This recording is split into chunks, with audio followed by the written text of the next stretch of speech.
so don't worry about anything here. Because what we've been normally doing is having a conversation for a bit, and then we'll introduce you, and then we'll go back into what we're doing there. So I've got all my pillbox stuff on me. I got my shirt. I see that. That's that. I got my bat here. So nice.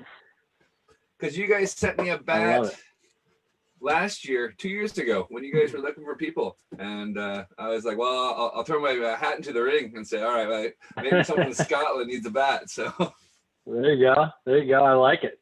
So it was nice to just think, because I said you guys use your promos, and so every time I saw the blue bat, like, it's my bat. That's what it is. Yeah. Cool. So, what time is it over there for you? It is 3:35 p.m. Okay, cool. Well, we'll get started. Welcome to Ball Caps and Bagpipes. I'm Jason Durr. I'm the owner of Dugout Classics, and I'm excited about today's guest.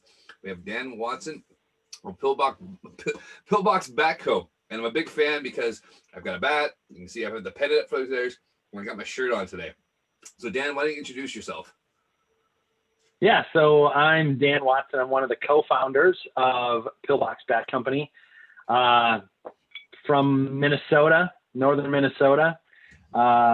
Surprisingly enough, it is not that cold today. It's actually quite warm, but normally in Minnesota it's cold.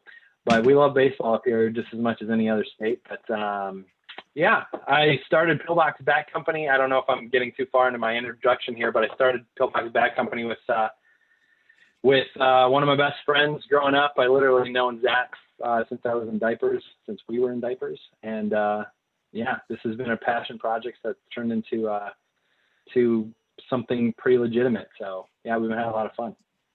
Cool. So I did see that. I was going to ask you guys. So you guys started quite young with your first bat. Can you tell me about that? Yeah. On paper, we started 4 years ago, but technically we started when we were 12. Zach and I grew up playing Little League baseball together, and growing up in rural Wisconsin and Minnesota, we had to kind of, I don't know, make do with what we had. And we would go over to each other's houses, and because we love baseball, especially in the summertime, we would do home run derbies. And part of doing home run derbies, we didn't have a lot of bats to play with a lot of times.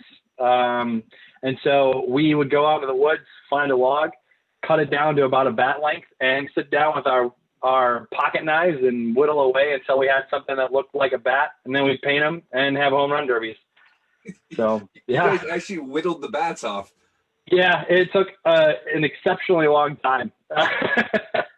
So did you guys have names? Is it like lightning? Did you know one of those natural kind of things? We did actually. Yeah, it's kind of funny. So one that I remember, Zach doesn't remember this one. I'm kind of surprised because it's the bat that we used a lot. But so back in that, when we were growing up, like the big barreled baseball bats were kind of a newer thing. Most of them were, skinnier bats like the T-ball bats that you see now. But so we were like, oh my gosh, I want a big barreled bat. So we carved one, a big barreled bat, and it was heavy. It was exceptionally heavy because it was a solid branch, right?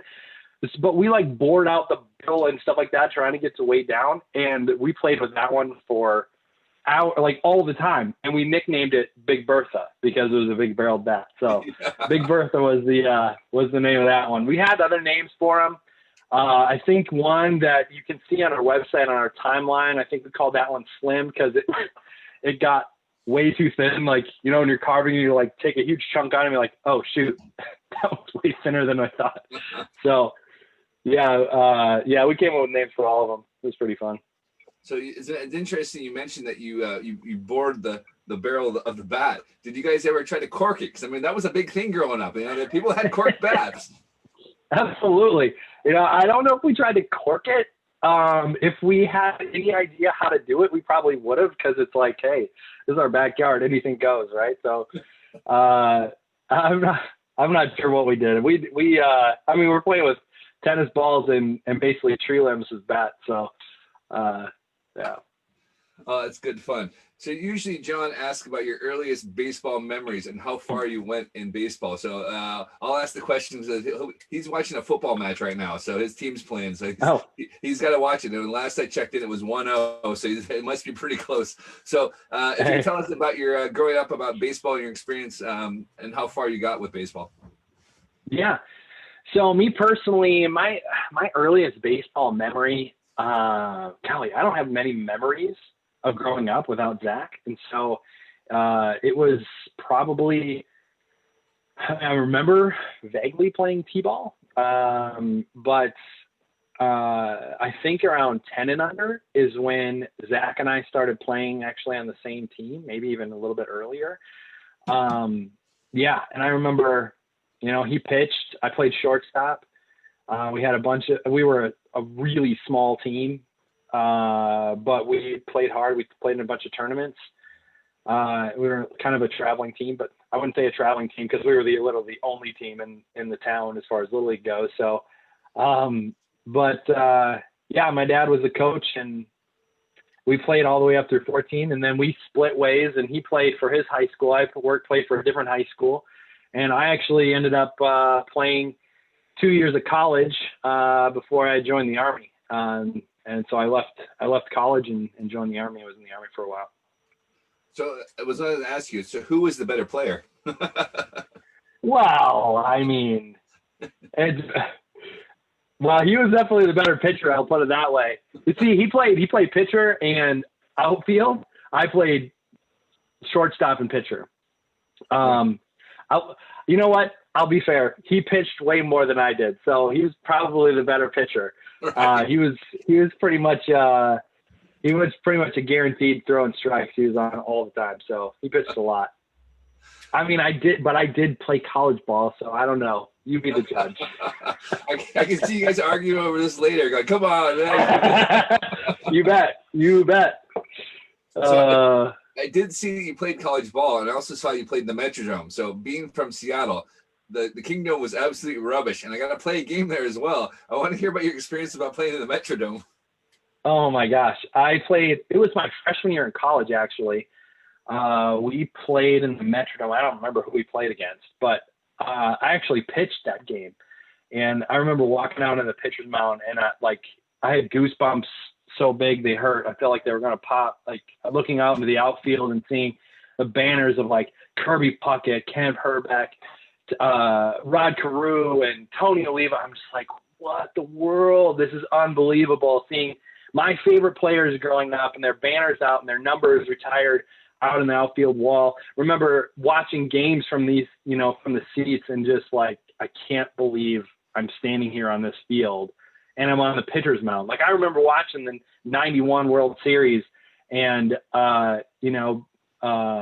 Jack Morris pitching and I'm just like, I am standing in the same place as he pitched. This is unbelievable, So I think I was so nervous. I think one of my first pitches, in a stadium like that, like obviously the dimensions are the same as pretty much any baseball field, right, that I played on in college.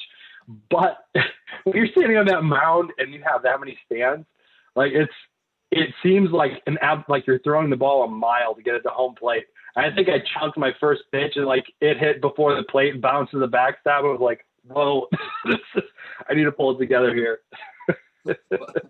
Looks like John's going to join us here, so he'll change his name in a second, so you don't see two Jason Durs here. So I had this similar experience. We got hooked up in high school, and we got to play a game there. And what I thought was really interesting is on the turf, I don't know if it was the same for you, but you could actually dribble the baseball onto the turf. Yeah, it had some bounce to it, that's for sure. Yeah, I thought that was really interesting, especially after watching all those games and seeing how it all worked out there.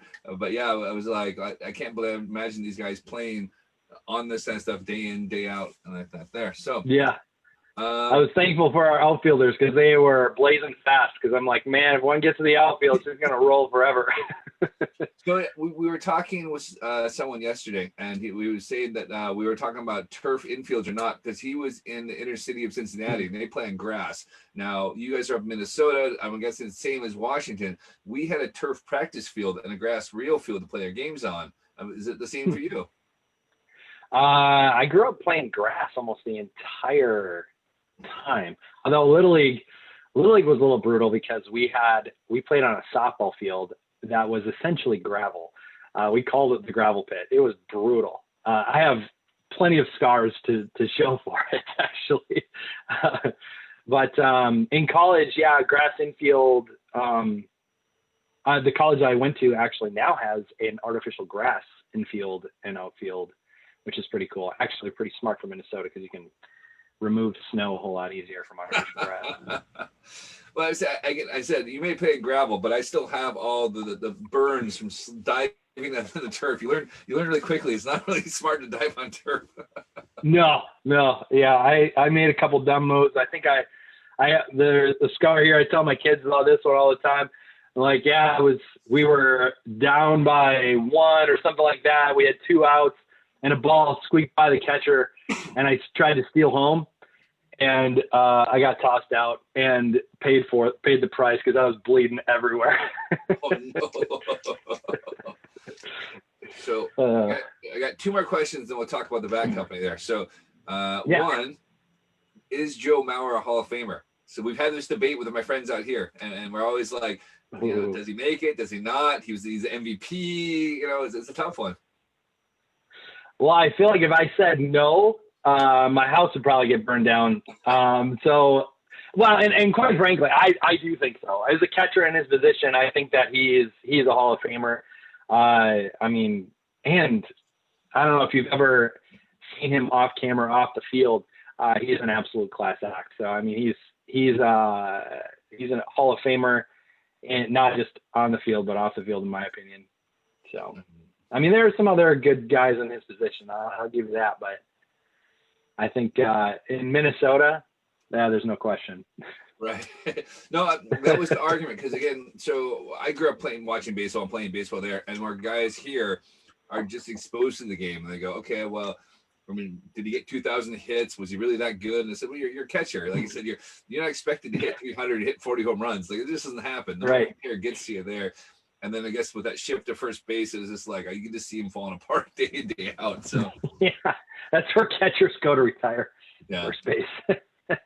So with Joe Mauer, I would say, so who's the best player out of Minnesota? Because there's some good players out of Minnesota. There's Paul Molitor, there's Dave Winfield, and there's Joe Mauer. How would you rank those 3? Oh, who was the first one? Dave Winfield, Paul Molitor, and Joe Mauer. That's a tough one because I said those are 3 great players. Yeah.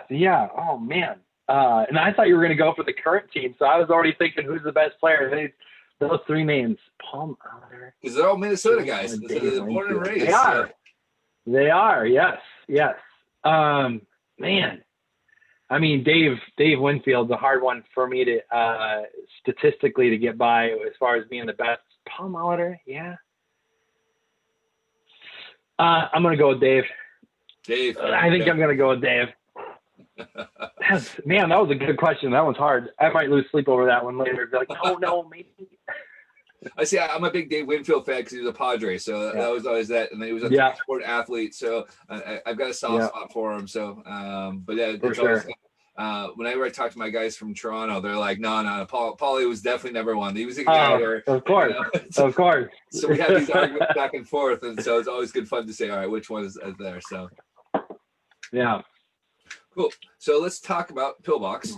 So you guys started 4 years ago. You guys have a quite unique name for the company. Yeah.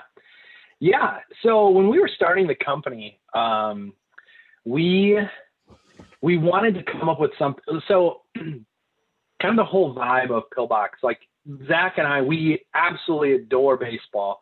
It's by far our favorite sport. And we wanted to create products that paid homage to the history, the American baseball history is kind of where we wanted to take the whole. And if you look at our products on our website, you can see, we've got an Americana series. We pay homage to a lot of old players, and some, the sayings and slang of old baseball, that everybody's grown up with, whether you played in the early 1900s or you played, 20 years ago, or now. So when we were coming up with a name for our company, we wanted to pay homage to that or have some sort of tie-in to baseball history. So we toyed around with some names, like Knickerbocker Bat Company was actually the one that we were stuck on for quite a while. But Knickerbocker has strong New York ties, which even though it's kind of rolled off the tongue really nice, it wasn't what we were going for because, we're two Minnesota boys that, that start a company with strong New York ties is I don't know, seems silly in the end. But so we dug into Minnesota baseball history. And I think if we would have allowed ourselves, we could still be in that rabbit hole of looking up Minnesota baseball history because it was absolutely fascinating. But one day we stumbled on, I think it was actually Zach that stumbled on a story of an old stadium that was in St. Paul, Minnesota, that was nicknamed the Pillbox because it was so small that when a player hit it over one of the corners, right, or left field, is only counted as a single because it was so short. Right. And it just reminded us of the field that we grew up on. It's kind of a reject field. It's like, well, it's not a real home run if you hit it over the fence in left field, but we'll give you a single. It's like, well, the infield we grew up on, it's like, well, it's dirt, mostly rocks, but it'll do. You're going to play base, So it kind of had that sand lot, that grassroots kind of a story of baseball, and it was also a Minnesota stadium, which we absolutely loved. And so Zach, drew up some logos, and then once we saw that, it was a done deal. We were just like, this is it. This is such a great story. There's way more to that stadium too. Like Babe Ruth played there, and the way that he got to play there is some really fun stuff too. So that's how we got the name. That's pretty cool. So if I understand correctly, you have a day job as well. So this isn't your thing there, and you had to be asked to come join the company to get this thing started. Yeah, actually I did. It was a day job. Sure. I'm an entrepreneur by trade, have been for many years. At the time I had 4 companies. I don't ever recommend doing that. That's way too many. And Zach calls me up one day because he had a company as well called Sanborn Canoe Company, which still exists. And they make some really awesome stuff. But if you look at Sanborn and you look at Pillbox, you'll see, that makes a lot of sense because they paint canoe paddles and stuff like that. So Zach was doing that, and he calls me up and says, "Hey, Dan, I'm thinking about doing painted bats." And my head, I dropped my head because I'm like, crap. I'm not going to say no to this. I know I'm not going to say no to this, but I do not need another company. But of course I said yes. And that was, I since sold a couple of them, and now this is kind of my main gig now. So nice. So what goes into going to making a bat? Because I asked this because we have a French guy here in Edinburgh who's his dad's been making his own bats on a lathe, and he's desperate to know what's the best way to get a bat. And I said, well, obviously you have to get the weight of the wood, and then you got to figure out which bat model you had. But there's more of a process behind that because he's desperate to know how he can get his bat. Yeah, I mean, when it comes to, like, if we're talking a playable bat, right? One you're going to take to the game, take to the park and swing. And a lot of it comes down to the quality of the wood, right? I think, a good place to start is which species of wood you're going to go for. You're going to go for ash. Birch has become a popular one nowadays, or maple, which is pretty classic. And then bat model, of course. But weight is definitely one, that you got to figure out. There's some math involved in the beginning end. Like if you, cut to this length and you want to drop 3, are you going to end up with a drop 3 at the end of at the bat, or you're going to end up with a drop 5, So it's a selective process, but we have a lathe too. We turn all of our bats ourselves, and we've gone from a lathe where we literally, like, we had the chisel in hand and and had a duplicator and slide it along the length of the bat, which took, after a couple bats, we were like, yeah, this is not going to work. This is going to take way too long. It's going to take a day and a half just to cut a bat out, and then we got to paint it. But then we graduated into bigger lathes, and we've graduated twice since then. And we have a CNC lathe that we have now, so it goes much faster. Yeah, I can imagine so. So I looked into that for over here because it said getting bats into the UK and Europe's pretty difficult because usually the bat qualities are pretty rubbish. It's usually the cast aside Louisville sluggers that you buy for a tenner at a sporting goods store. And then there's a guy, Yaya Bats, who does European birchwood. And so we've had long discussions on what kind of wood you could actually get out here that would do that. And then there's a guy in Sweden who does birch bats. And so he's always asking me questions. I'm like, I'm not in the States. Like I don't have ash. I don't have maple. I don't have birch. So I can't do a lot of that. And so we were looking into like wood density and what would hold up. And I kept going, like, I don't know. Like I've never made a bat before, and there's no lathes I can just go up to and start cutting them out myself. So So he was curious how the process was, how it went, and around that. So how many bats did you guys make at first before you got the first model you were actually satisfied with? Oh man, I don't even know if I'm the right person to answer that, because Zach, I'll tell you this right now, Zach is probably one of the most talented artists I've ever met. He also has a very high standard for the products that he creates. Right. And I don't know if this has been clear, but I'm not in the same location. Like I'm not even in the same town as Pillbox. Right. So I'm like, actually if I were to drive to the shop right now, it would take me 3.5 hours to drive there. So Zach does a lot of stuff I don't know about, and we probably go through more billets than I know, which is fine because it's a part of the creative process and coming up with new products. So I honestly don't know, but enough may be the right answer. Because he's very curious, and so I tell him I'd ask these questions to see how it all went. He's come back with some funky bats from France. So. Funny. So you guys have done quite a few collaborations. I've seen this. I know Running Game was one you guys did with, who happens to be a friend of a guy out here in Scotland that plays baseball with us. Nice. So how does those come across? Do you approach people, or do people approach you, or just willy-nilly? Yeah. No, that's a great question. Actually, we've been really blessed. We've got a great Instagram account, and Zach and our team do a great job of the photography and just telling our story. And a lot of those collaborations come through Instagram. So they'll either find us on Instagram and email us, or just message us on Instagram. And I think that's how Running the Game came about. We've done quite a lot of collaborations. We just did one with Duke Cannon and Budweiser. We've done one with the Minnesota Twins. I saw your Bomba Bat series. Yeah, those were pretty hot stuff.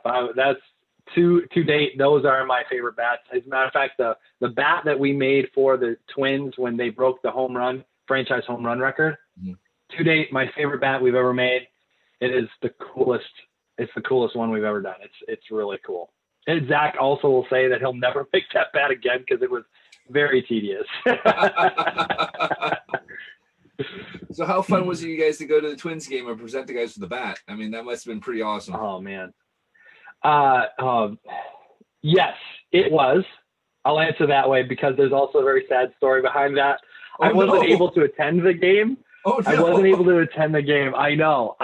My heart broke that day, and I don't know if I'll ever recover.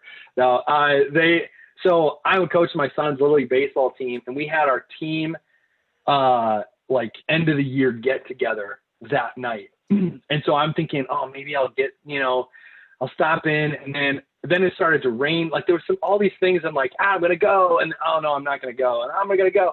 And so it was, and then I tell my assistant coaches, or the coach that I was coaching with, about this whole presentation. And they're like, what are you doing? Why are you here? Like, leave right now. You need to go to this game. And finally, I'm like, oh, fine, I'll go. And so I take off, and then I realize, like, I'm not going to make it.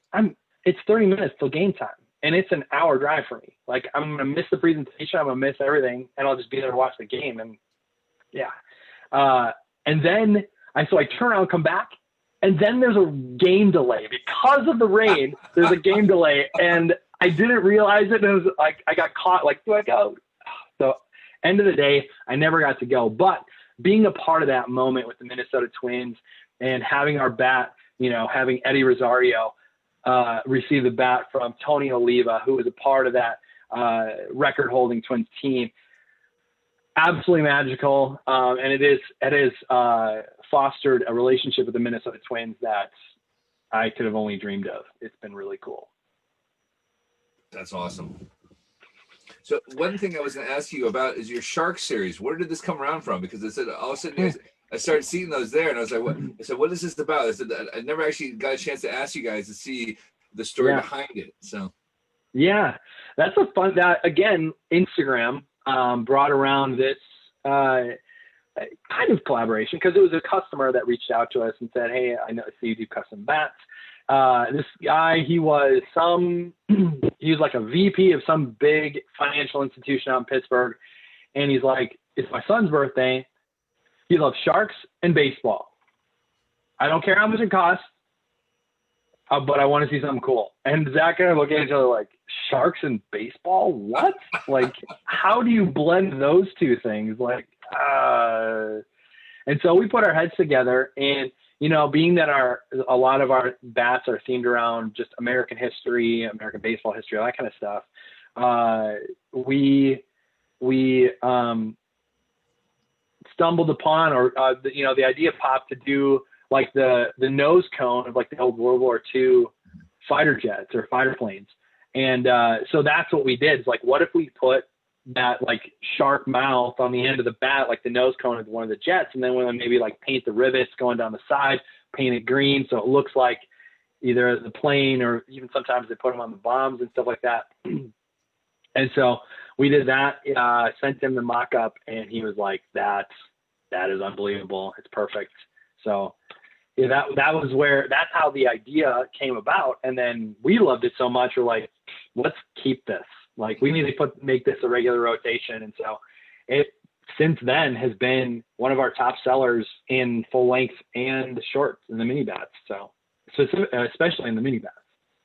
You see, I thought the mini bats are interesting, but I was like, oh, that's actually really cool. Because one of those things I can give my daughter and go, have that. You got a cool bat.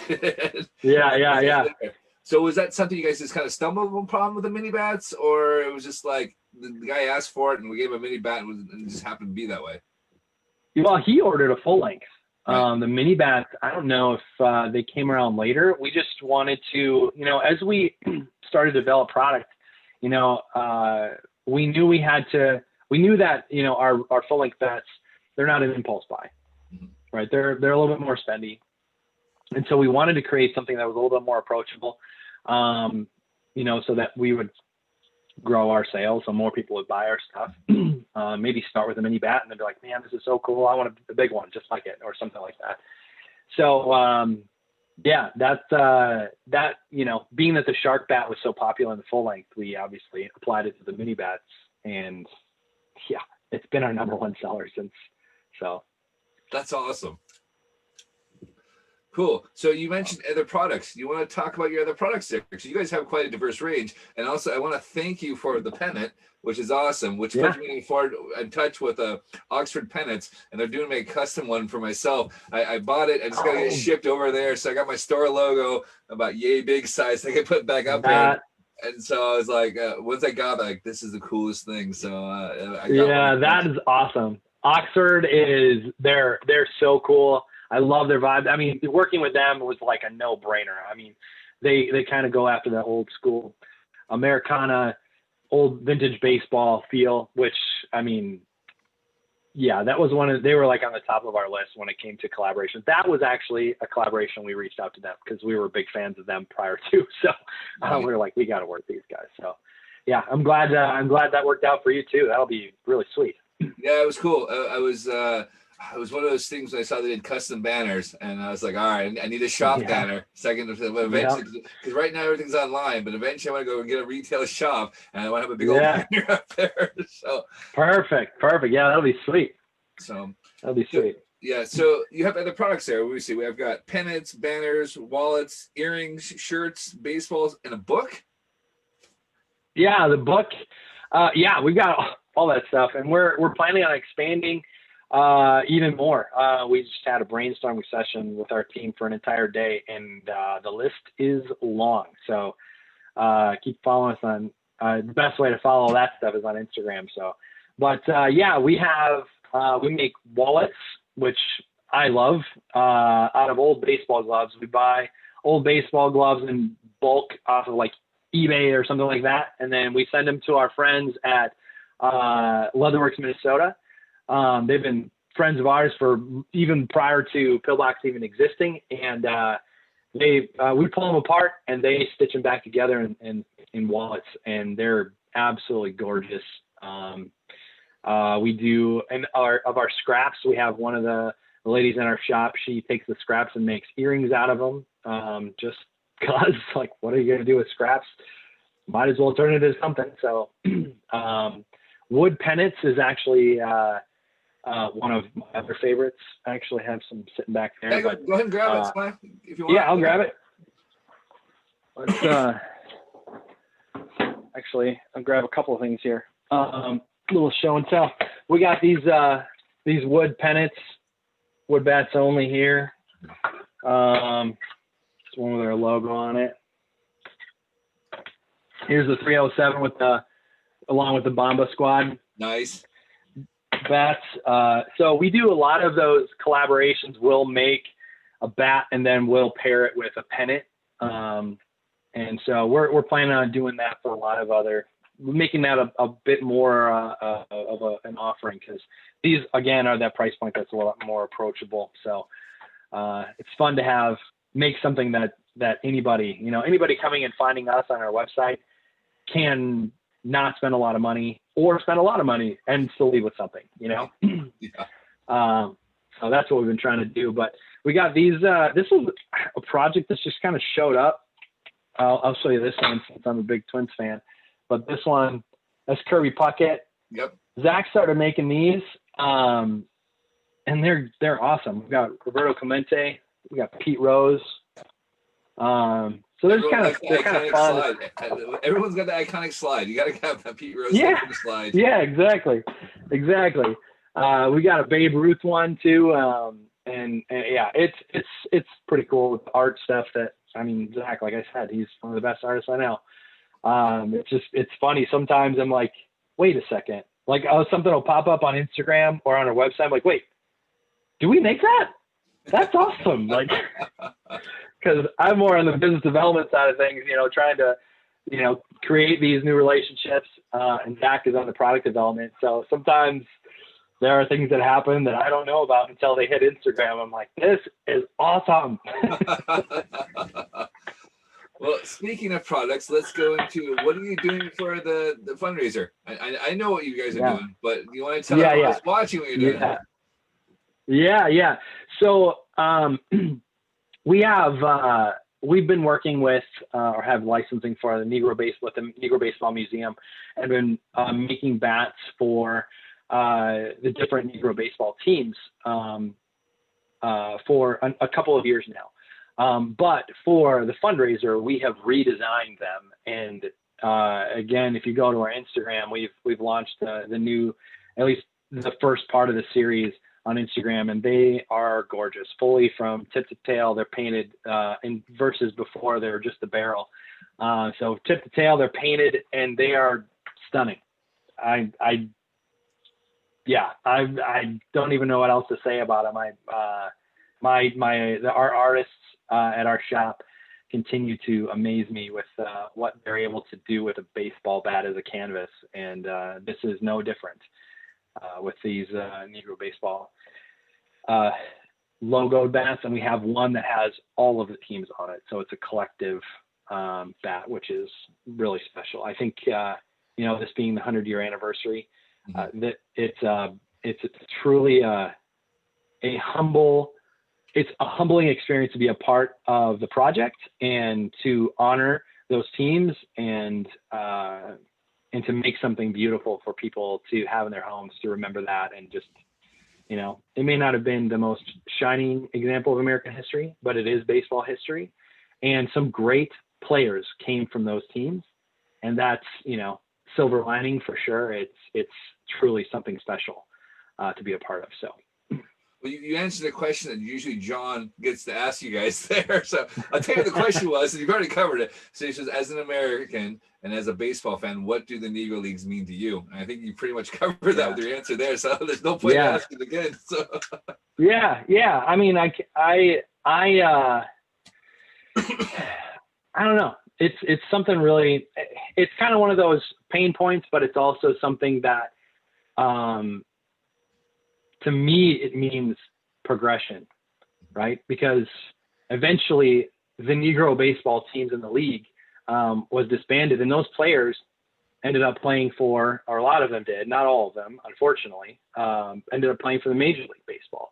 And I think it's a transition time that's important to baseball history because we needed that. But at the same time, there's, I don't know. I'm kind of an optimist, so I like to look at the silver lining. We can dwell on the tough stuff, but I'm like, wow, like look at the players that came from there. That's incredible, and what true pioneers of the game and of the league that they were, like Jackie Robinson and Roberto Clemente and all those those guys. So it's pretty cool.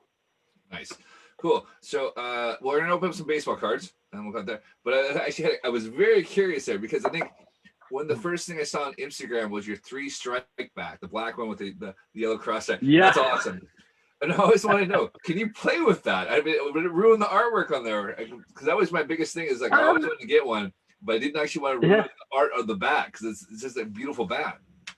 Well, I tell you what, if you want to play with something like that, let us know. We'll put a coat over the top of it so that it protects the artwork. But that bat actually is interesting because, like I said earlier, Zach was primarily a pitcher. Right. And, Major League, at least in the American League, pitchers don't bat. But he's like, I'm a pitcher. I want something for pitchers. So I'm going to make a 3 strikes bat. So that's actually where it came from. Is Zach, not necessarily feeling left out. I mean, he'd bat plenty, but he wanted to do something. It was his homage to pitchers. So. Right. Okay. So that's a great bat. Yeah, no, it's one of those. So I've retired, so I'm not playing anymore. My kids are 6 and 4, so maybe when they're a little bit older and I can get some Sunday time again, I can play again. There you go. I still have this bat waiting for me to use here, so we're okay. There you go.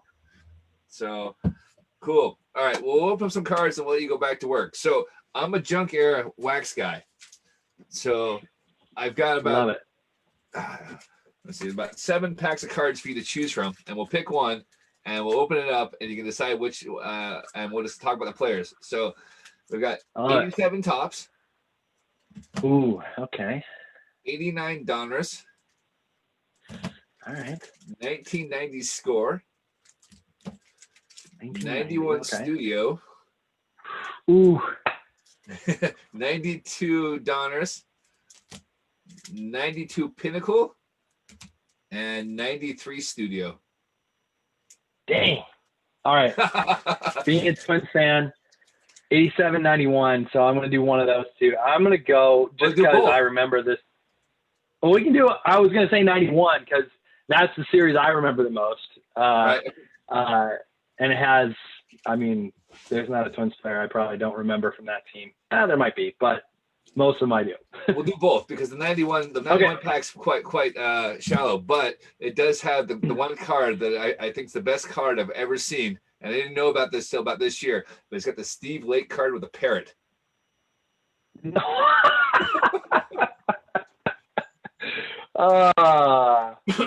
Yeah, they don't make them like they used to, right? No, so this is I didn't know these things existed because this is about the same time.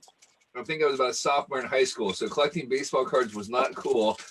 So, I think I was trying to save money for my car. So, right. We'll see who we get. I want to say who is it? So it's actually the puzzle piece is Rod Carew. So very nice. So it's almost destiny. Right. We started off with a cracker, Eric the Red. Eric the Red. Wow. Yeah. You can see it starts a light there. Yeah, it's Eric Davis. So with Eric his, Davis. Yes. so we like to read the back of these because his hobbies and interests, he likes the Cosby Show and he collects compact disc and old cars. Oh, that's a riot. So The things you don't know about your favorite players. Like, yeah, so please don't be a nerd. Please don't be a nerd. No. Everyone likes cheers and golf. That's like everyone's thing here. That's awesome. So we got Bernard Gilkey, who was with the Cardinals, and he likes to shoot pool and go shopping, listen to jazz. And his favorite TV show is The Fresh Prince of Bel-Air. Oh, shoot. We could have hung out for sure. All right, let's see. That's awesome. Eric Anthony for the Astros. So he likes to go to amusement parks and watches in living color. In living color. I remember that show. Yeah, exactly. It takes you all back there.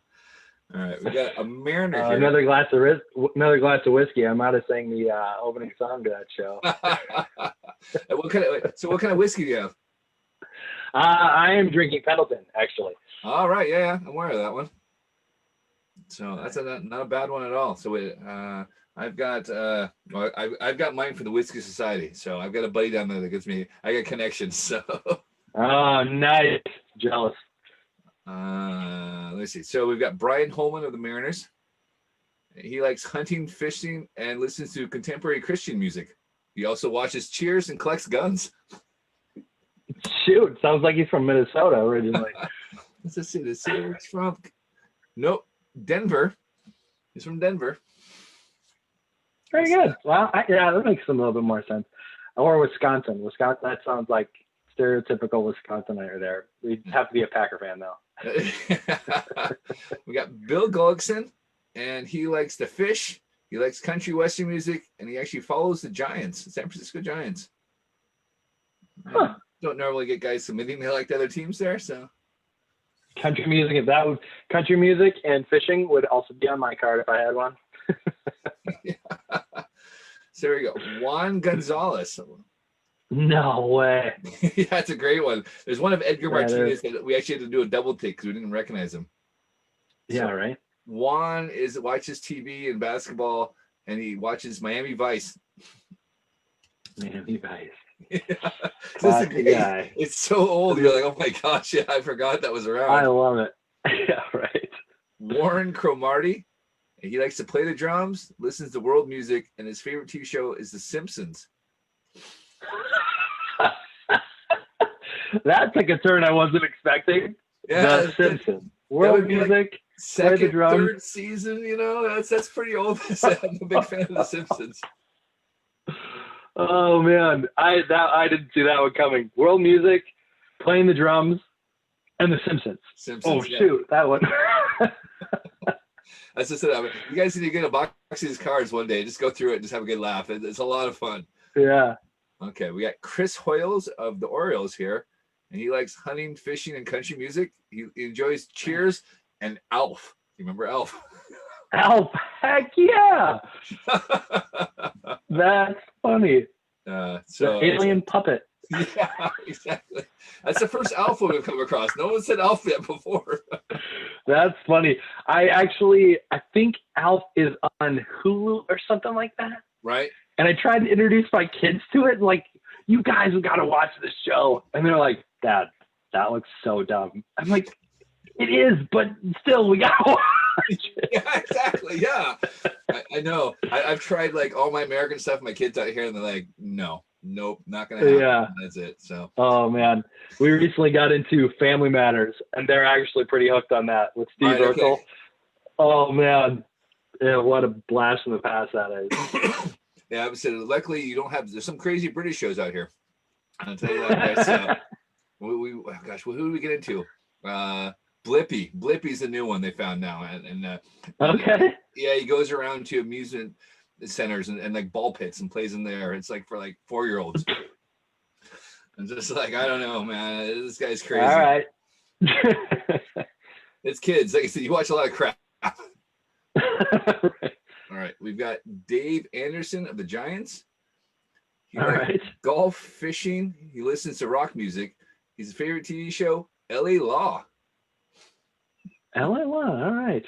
I didn't see that one. His hero is General Norman Schwarzkopf. Go for Hey. around the time. Right. Yeah. Right. And we got a Mr. Burns look-alike here with Brian Barnes. Excellent. Right. So he likes water skiing, fishing, and hunting. He likes classic rock music, collects hats and sweatshirts from colleges. Classic rock. I wonder what he means by that, because that probably has a different definition nowadays. Yeah, exactly. I mean, gosh, yeah, I wouldn't know. It would be like what, Pink Floyd, Led Zeppelin, like that. No. Yeah. It'd be in the classic rock. Would that even be 80s? It might be 70s. I don't know. Because it's 91, right? Yeah, there's 91. So yeah, it would be probably late 70s. It was probably like Def Leppard and whatnot. Yeah. Because my daughter likes classic rock, but when she talks about classic rock, she's talking about like maybe early 90s and 80s, right? So yeah. Soundgarden, Nirvana, that's classic rock. Right. I'm like, no, those guys aren't classic. That would make me classic. So Cool. All right, so we got the 87 tops here. We'll go through it and we'll move on to the next show and from there. But we've got a classic here, Sparky Anderson. Oh, nice. So yeah, so of course, got the player checklist card, so that was always a rubbish card to get. Right. All right, we've got a Mariner here, Mark Hoosman. I don't remember this guy at all, but he has a degree in business and finance from Colorado State University. Oh, way to go, Mark.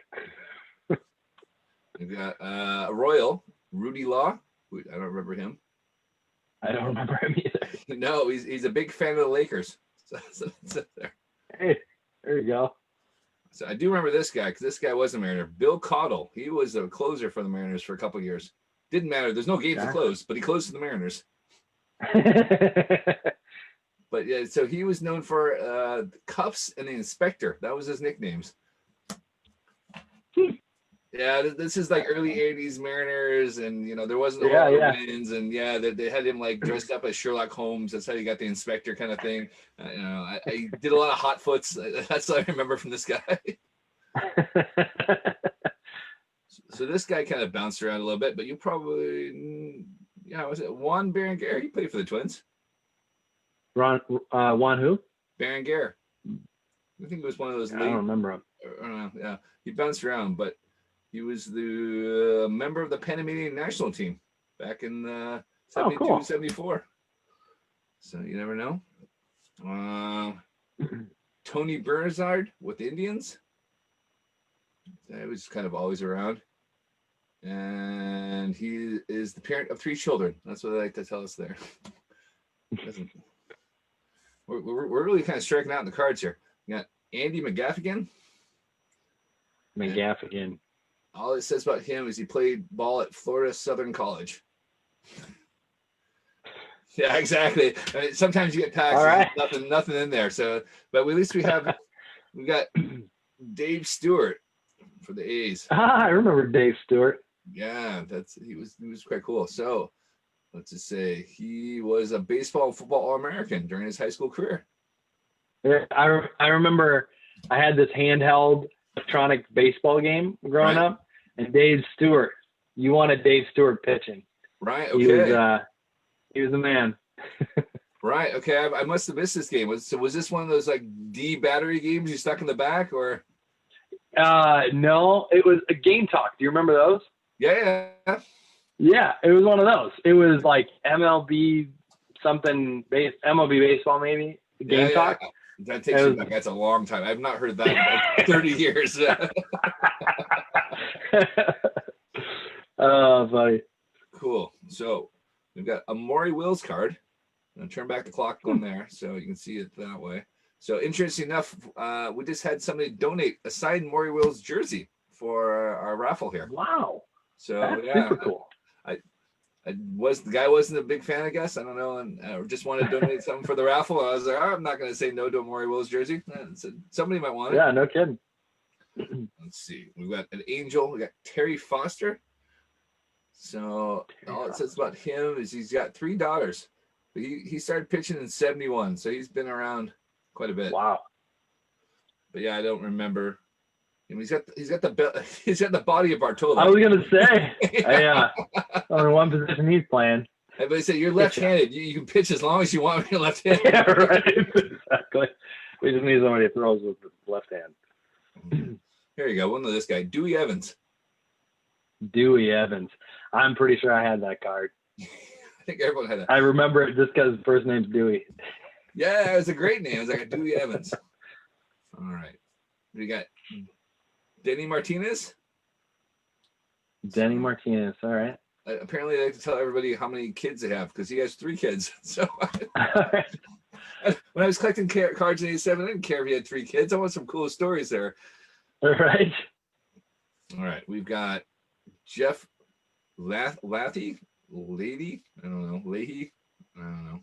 But he is the owner of an apple orchard in Oregon and is also known as the nickname is Jam Man. Oh man. Yeah. All right. He's from. All right. I know. He's from Oregon. I recognize where he's from. So yeah, there would be stuff out there. But Jam Man, that's an interesting nickname. Jam Man. All right. Oh, funny. George Bamberger. You got a manager's card. I don't remember him at all. Nope. Yeah, I might be closer to Milwaukee than a lot of these teams, but I don't know anybody who played for Brewers. No. Except for more recent players. All right, we're getting down to the last few. We got Jerry Royster of the Padres. Yeah, I only remember him. There's some interesting ones. Yeah, we're really striking out. We had what's our best card so far? Dewey Evans, 2 packs. Yeah, Dewey Evans, or what was the first one? The manager. Sparky. Sparky, there it is. The Sparky Anderson is our best card. That's not saying no. All right, so we're down to 2 cards here. We got Tom Lawless of the Cardinals. Okay. And he likes golf and racquetball, and he's got 1 child. So, and we got the gum piece stuck to the back, so it means I don't have to eat it. So, Double dog dare you. I've done it before. I've eaten about 5 or 6 pieces already there. So I usually we put a pack of old baseball cards in every box that we ship, and yeah, we've had we've eaten some of that gum too. It's like instantly just powder in your mouth. It's quite disgusting. It is. So, my buddy started a card shop in the north of Scotland, and he's like, I need someone to do the junk era stuff because I don't know anything about it. I was like, all right. So we bought a pack of cards from 1980 to about 95, and I told him I'd eat the gum once from every pack there. And yeah, man, that 1980 gum was not very good, but I did it. That would be brutal. I think I convinced my kids to eat one time, and they were not super impressed with me. No, I would imagine not. Cool. Dan, like, did you eat this stuff? Like, it tastes better back then. Yeah, exactly. You bought a box and just put all 36 pieces in your mouth. Right, exactly. All right, Dan, thanks so much for coming on. Wish you the best of luck with the fundraiser here, and hope we can chat with you again soon. Yeah, thanks for having me. I really appreciate it. All right, man. Have a good day, and we'll talk to you later. You as well, my friend. Cool. Yeah, bye. Bye.